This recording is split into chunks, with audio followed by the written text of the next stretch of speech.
Corbyn shadow cabinet.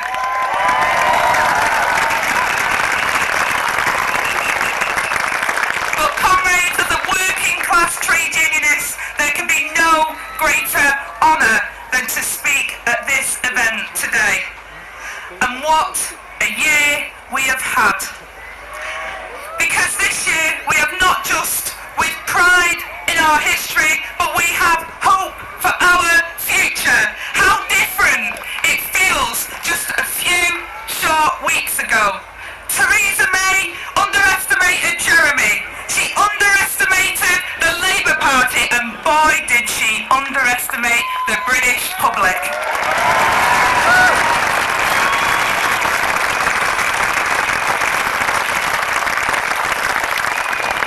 In her arrogance, she thought that they would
orange man that the Tories have been desperately negotiating with.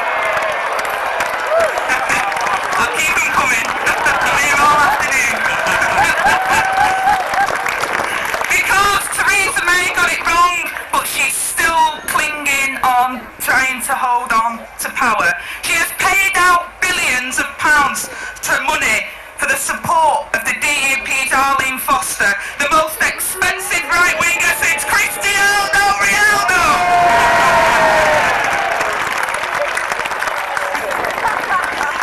They are now propped up by the people who described homosexuality as repulsive, wrong, vile, immoral, offensive and obnoxious. But I tell you what's repulsive, wrong, vile, immoral, offensive and obnoxious, they're hatred and prejudice. Another simple truth that Jeremy and John and the others say is that we can build houses for everyone. We don't have to build penthouses that stay empty as investments while others are forced into unsafe towers. And listening to Matt, who spoke with such eloquence and power, I had to think there are two moralities here. There's a morality in this field, there's a morality of people here of solidarity and mutual support and care for each other, and there's the morality of the other side, which is greed, which is selfishness, which is gated communities, and they're quite different. Our morality will triumph in the end.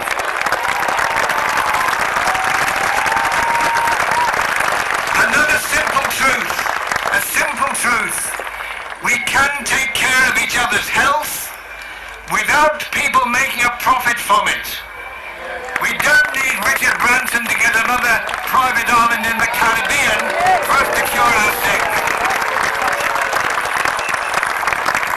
And we can invest in real jobs that are secure, that are not bogus self-employed, where people don't wait for a phone call last minute at night to see if they got a shift next day. We can invest in real jobs, making things people really need, and give workers the security of a wage that will sustain a family, where they can have a house. That security with jobs, that's fundamental to the Labour's programme. And another simple truth, a simple truth. We can educate our children without giving them a lifetime's burden of debt.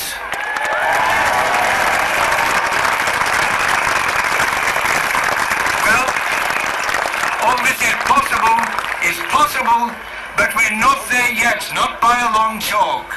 We're going to need the fighting spirit of people here, and fighting spirit shown by the brave people who have kept it's been mentioned already, the Orgreave campaign for truth and justice. That must carry on and succeed, and I'd like to link that with the Ricky Tomlinson campaign to clear his name of the Shrewsbury pickets.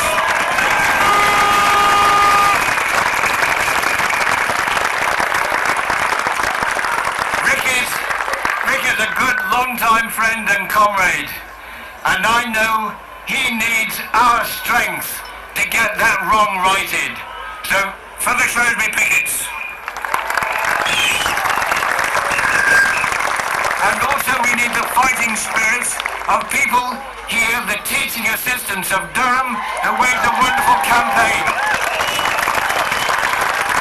And they need a settlement where no one loses wages or conditions or jobs. And I'd like to tell you about the fighting spirit of some people from my union, BICTU, the Film Workers Union, the Picture House workers in London and elsewhere, who are fighting for a living wage and trade union rights. And they've had 3 of their union reps sacked. So they need your strength and your solidarity too, the Picture House workers of London. And one struggle that really brings cheer to us all. And that's a story I heard only yesterday, and that's in Sheffield, where a job centre is being closed or should be closed, intended to be closed by the Department of Work and Pensions. The job centre staff are going on strike, not for their own jobs, but in solidarity with the people who need that service. Now that's our morality. And comrades, what a slap in the face for the merchants of doom, who have continually told us that you cannot get the British electorate to vote for a radical programme. They told us that Labour's left-wing manifesto would bury us. They threw every smear they could from their gutters at our leader. And where did it get them? Nowhere. Because voters aren't stupid. They can see what the Labour manifesto meant. They can see it for themselves. It offers belief and optimism. It showed that another way is possible. And the only thing buried by our manifesto was Theresa May's majority. You know, Labour's manifesto has achieved something quite extraordinary. And I don't say this tongue-in-cheek. It has united the party more than it's been for years. Just think of how much has changed since 2015. Going into the election, we had a pro-austerity shadow chancellor and a leader dithering around austerity light. The country didn't know what Labour stood for, who it stood for, so it rejected Labour. Jeremy was elected promising to make our party true Labour again, despite the conniving by those who tried to knife him in the back and break him. Jeremy stayed strong. He and his team pulled our party together. Labour became unequivocally anti-austerity, and everyone in the PLP is now anti-austerity. They produced a fantastic new vision for our country. They gave the people the chance to believe that another world really is possible. Jeremy, you and our Labour Party are the very definition of strong and stable and decent government that this country hungers for. We've had 10 years of wages going down because of austerity. And the symptom, not the cause, the symptom of the housing crisis, and I'll come on to more of that in a moment, the symptom of those desperate people sleeping outside the main stations in every city, begging to survive or begging to get the money to go into a night shelter. Is anybody really happy at the idea that a few thousand people are forced to sleep on our streets every night because we as a society can't somehow or other get it together to provide housing for all of our citizens? And the use of food banks is up, and so many of our young people's ambitions are denied through their underachievement in school, often because of the poverty that they've grown up in and come from. None of this is right and none of this is necessary. And I tell you what, those on middle incomes, many of those doing relatively well in society, are also very unhappy in living in such a deeply unequal society where the only thing they can do is give help to food banks in order that the hungry can get something to eat. I don't want to live in a Britain of food banks. I want to live in a Britain where people are properly fed because they paid the wages to be able to afford the food.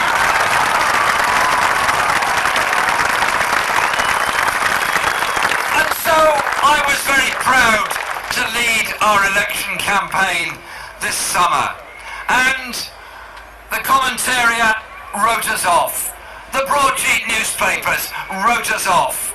Most of the media wrote us off and said, well, put up a manifesto like that, nobody's ever going to vote for anything like that. As if people like the idea that there is poverty, injustice, inequality, underfunded schools, underfunded hospitals, low pay in work, increasing disinvestment, as if people want that? No. We went out there. We went out there with a message of something very different.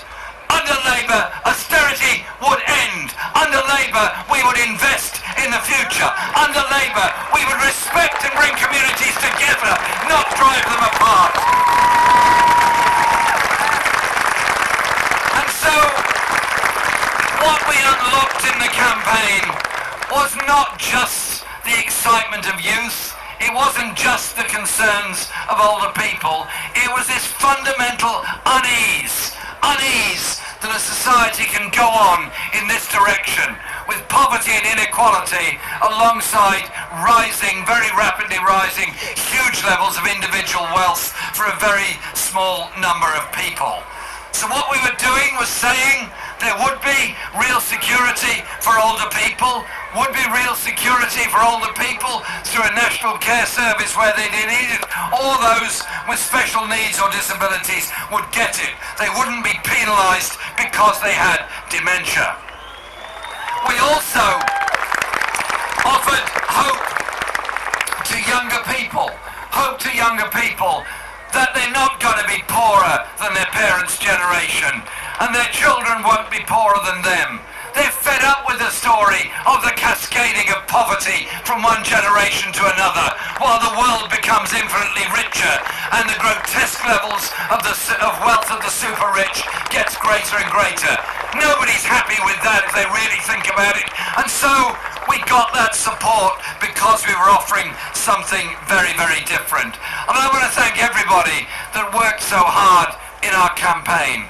Those that knocked on doors to identify votes, those that mobilised people to register to vote, and almost 2 million registered to vote before the election date was called, or the cut-off date took place, those that campaigned in public rallies and meetings and events, and those that campaigned on social media, so that the conversation changed. The conversation changed into one about what you could do in a society, not what you couldn't or were not allowed or not able to do.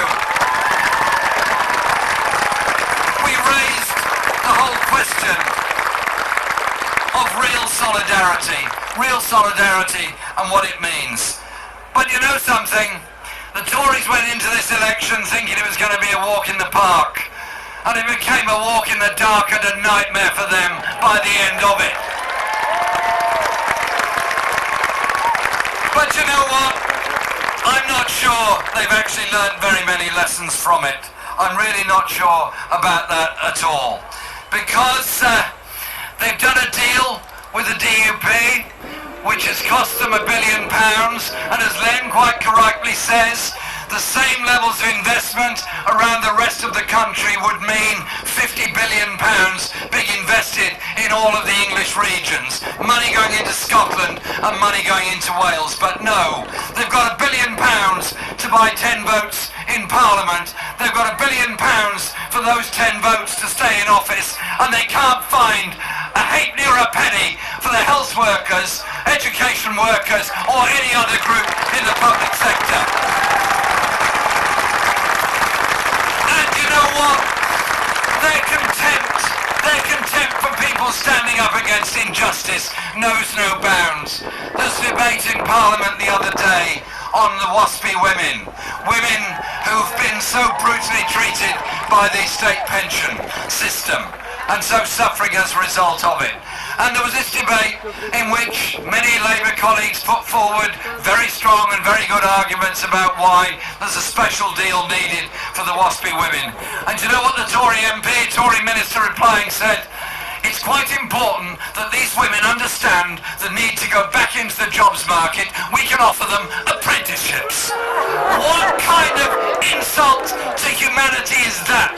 What kind of contempt is that for women who've worked very hard all their lives, paid into the system that they might get a pension when they retire, and the retirement date was arbitrarily changed and they suffered as a result of it. But I've got good news for the Tories. I know they're living through a nightmare at the moment. And I'm somebody, as you're very well aware, doesn't involve himself in personal abuse and would never exploit somebody else's misfortune. And so I want to help these Tories out of their nightmare. Feel free at any time to resign and we'll have another